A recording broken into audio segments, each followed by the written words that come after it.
சிவாஜி ஐயா அவர்கள் பாரம்பரிய விதை பாதுகாவலர், மரபுசார் பொருட்கள் காவலர், சுமார் 2100. மீண்டும் ஒரு முறை அவர் சேகரித்த நெல்மணிகளின் எண்ணிக்கை 2100 இந்திய நெல் வகைகளை மீட்டெடுத்து சாதனைக்கு வித்திட்டவர். புகையிலைக்கு எதிரான உண்ணாவிரத போராட்டங்களை தொடர்ந்து முன்னெடுத்தவர் என பல்வேறு சிறப்புகளுக்கு கூடியவர் ஐயா சிவாஜி அவர்கள் உங்கள் முன் உரையாடுகிறார். அனைவருக்கும் வணக்கம். நீரின்றி அமையாத உலகு. நம்மாழ்வாரின் வழியில் செயல்பட்டு கொண்டிருக்கின்ற என்னுடைய நண்பர்களுடன் உங்களையும் சந்திப்பதில் மிகவும் மகிழ்ச்சி அடைகிறேன். நம்ம உடம்புலையும் சரி, இந்த உலகத்துலையும் சரி, நீர்னால தான் நம்ம வாழ்ந்துக்கிட்டு இருக்கோம். உடம்புல 70% நீர் இருக்குது, பலவிதமான நீர் இருக்குது. அந்த நீரை வச்சு தானாகவும் தன்னுடைய உணவாகவும் நம்ம நீரை உணவாகவும் வச்சுக்கிறோம், உணவு உற்பத்திக்கான சாதனமாகவும் வச்சுக்கிறோம். அந்த நீரை கெடுப்பதற்காக பல ஆண்டுகளாக விஞ்ஞான முன்னேற்றம் சதி செய்து இன்று நம்மை நீரை விலைக்கு வாங்கி குடிக்க வேண்டிய நிலைமைக்கு ஆளாயிட்டு. ஒரு லாரி தண்ணி 2,40,000 ரூபா, ஒரு லாரி நெல் 2,40,000 ரூபா, ஒரு கிலோ 20 ரூபா நெல். அதே ஒரு கிலோ தண்ணி, ஒரு லிட்டருங்கிறது ஒரு கிலோ 20 ரூபா. என்ன நிலைமை? நெல்லை உற்பத்தி பண்ணுறதுக்கு எவ்வளவு ஆள் வேணும், விதை வேணும், நிலம் வேணும், உரம் வேணும், நீர் வேணும். இதுக்கு பிறகு அதை விற்கிறதுக்கு எவ்வளோ கஷ்டப்பட்டுட்டு இருக்காங்க. வெறும் பச்சை தண்ணியை நம்ம ஊர்லேயே, நம்ம கடையிலேயே 1 லிட்டர் 20 ரூபாய்க்கு வாங்கி நம்ம குடிச்சிக்கிட்டு இருக்கோம். அப்போ இந்த நெல் தண்ணி என்ன ஆச்சு? ஏற்கனவே நம்ம முன்னோர்களெல்லாம் எவ்வளவு தண்ணியை பயன்படுத்தி என்னென்ன உணவை தயார் பண்ணி நிறைய உயிர்களையும் வளர்த்து எடுத்தாங்க. இப்போ எல்லாத்துக்கும் தண்ணியை காசு கொடுத்து வாங்குற மாதிரிக்கு ஆகிட்டுனா நம்ம நிலைமை என்ன ஆகும்? காசு கொடுத்து வாங்கிட்டு இருக்கிறோம், இன்றைக்கி வரைக்கும் வாங்கிட்டு இருக்கோம். இருக்கிற இடத்துக்கு தகுந்தப்பல விலை கூட குறைச்சே இருக்குது. நாம் 20 ரூபாய்க்கு வாங்கி குடிச்சிருவோம். அதே மாதிரிக்கே நகர்ப்புறங்கள்லாம் எத்தனை லட்சம் லிட்டர் தண்ணி விற்கின்னு நினச்சிருக்காங்க. அதனால் நம்ம பகுதியில் நீரை தேக்கிக்கிறதுங்கிறது ரொம்ப அவசியமானது. கடலுக்கும் தண்ணி வேணும், கடல்லேருந்து தான் நமக்கு காற்றும் கிடைக்கிது, மழையும் கிடைக்கிது. அதனால இந்த கடலுக்கும் தண்ணி வேணும். நாம் மழை தண்ணியை தேக்கி வச்சுக்கணும். நம்ம பகுதியில் நிறைய இருக்குது, கிட்டத்தட்ட ஒரு 36 இடங்கள் இருக்குது. இங்கேருந்து நீங்கள் இப்போ இந்த ஏரி இருக்குல்ல, இது மாதிரி ஏரிகள் நம்ம ஊரில் இங்கே வேதாளத்துலேயும் இருக்குது. அந்த பக்கமாக போனீங்கன்னா கடிநெல் வயலில் சாம்பலம் இருக்குது, கருப்புக்குளத்தில் கோட்டம் இருக்குது, இங்கே கொல்லம்பலம் இருக்குது, தென்னாம்பலம் இருக்குது. இன்னும் மேற்கு போனீங்கன்னா நொச்சி கோட்டம் இருக்குது, தென்னாடாரில் கோட்டம் இருக்குது.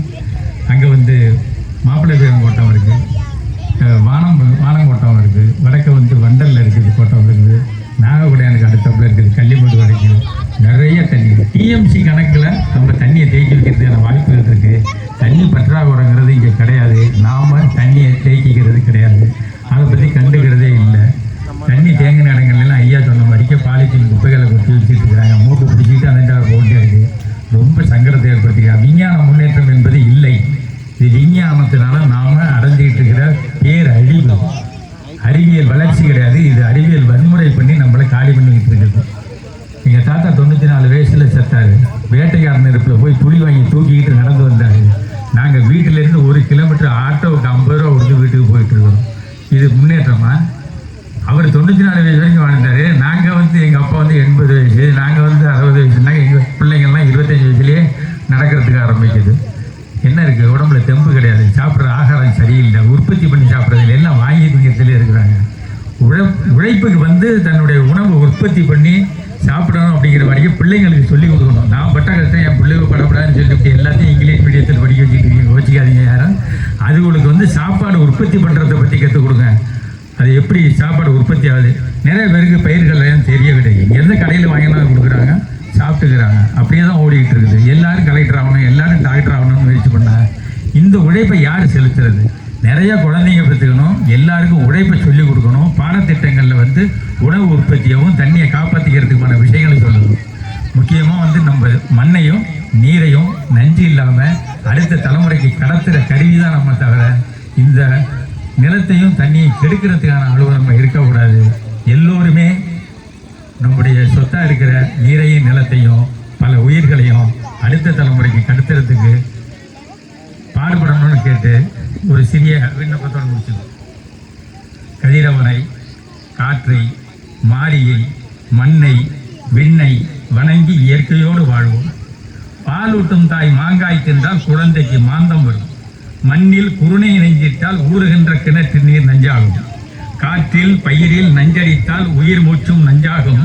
காற்று வழி உடல் புகுந்து கேடு செய்யும். காய்கறியும் நஞ்சாகும், நோய் கொடுக்கும். புகையிலையும் கார்த்திகைக்கு இறங்கும், பணம் கொடுக்கும், நோயும் கொடுக்கும். விளைச்சலை கூட்ட வேதிகளை போட்டால் விளைந்ததை விற்று மருத்துவமனைக்கு கட்டணும். நோயுற்ற வாழ்வால் செல்வம் குறைவுற்று போனது. மண்புழு, கரையான், எறும்புகள் மண்ணை காக்கும். நெய்வேலி காட்டாமனுக்கு வெங்காய தாமரை நீரை தடுக்கும். தைல மரமும் கருவையும் வறட்சியை கொடுக்கும். மண்ணுக்கேற்ற மரம் வளர்த்தால் மழை கிடைக்கும், வளம் பெருகும். வானத்தை கெடுக்கும் அலைபேசி கோபுரங்கள். பறவைகள் இன்றி வானம் நிர்வாணமானது. கால்நடைகள் எரு கொடுக்கும், வளம் சேர்க்கும், நிலம் காக்கும். பயிர் செய்யும், கறி கொடுக்கும், பால் கொடுக்கும், தோல் கொடுக்கும். நீரிழிவு நோய்க்கு மருந்து கொடுக்கும். உரை மாத்திரைக்கு கொழுப்பு கொடுக்கும். வானூர்திக்கு உயவு எண்ணெய் கொடுக்கும். எலும்பு, குழம்பு, கொம்பு, வால்மயிர் பொருள் கொடுக்கும். பாரம்பரிய இனங்களை காத்திடுவோம், பயனடைவோம். பதநீர், நுங்கு, கருப்பட்டி, கல்கண்டு, பழம், கிழங்கு, கொட்டை, மட்டை, பட்டை, வாரை கொடுக்கும் பனையை அழித்துவிட்டு வாழ்வது எப்படி? வடிகால் வழியே சாலை போட்டு குளத்தை தூர்த்து மனைகளாக்கி வெள்ளம் வந்தால் பயிர்கள் அழிவதும் பொருட்கள் மிதப்பதும் யாரால் வந்தது? புன்னை விதை எரி எண்ணெய் கொடுக்கும். சாணம் எரி வாயு கொடுக்கும். பிற சக்தி பயன்படுத்தும் மனித இனம் பெட்ரோலை, மின்சாரத்தை நம்பி வாழும். சிவப்பு அழகு என்று நினைத்து ஏமாறும். Clinic Plus, Head and Shoulders, Pantene, Fair and Lovely, Pond's, Lux, Hamam, Horlicks, Boost, Bournvita தேவையற்ற பொருள் வாங்கி காசடிந்து, மொழியடிந்து, நலமடிந்து கருப்பு அழகும் கலாச்சாரமும் சேர்ந்து அழிந்தது. நெகிழி பைகளில் பொருட்கள் கொடுப்பார். உரைகளை ஒட்டினால் தமிழகம் மறையும். மண்ணுக்குள் எப்படி தண்ணீர் நுழையும்? நீரை கெடுக்கும் ஆலை கழிவு. நீரே இல்லாது செய்யும் மணல் திருட்டு. குடிநீருக்கு கொள்ளிடம் வேண்டும், கொள்ளிடத்திற்கு காவிரி வேண்டும். காவிரி பருகையில் துளைகள் போடுகிறார், மீத்தேன் எடுக்கிறார், சூழல் கெடுக்கிறார், தமிழினம் அழிக்கிறார். எதிர்த்திட வேண்டும். வண்ணம் சேர்த்து நஞ்சி கலந்து குப்பியில் அடைத்து குளிரூட்டிய சிறுநீர், கொக்கோ கோலா, பெப்சி தவிர்த்திட வேண்டும். பருத்தி முதல் கடுகு வரை மரபணு மாற்றம் தடுத்திட வேண்டும்.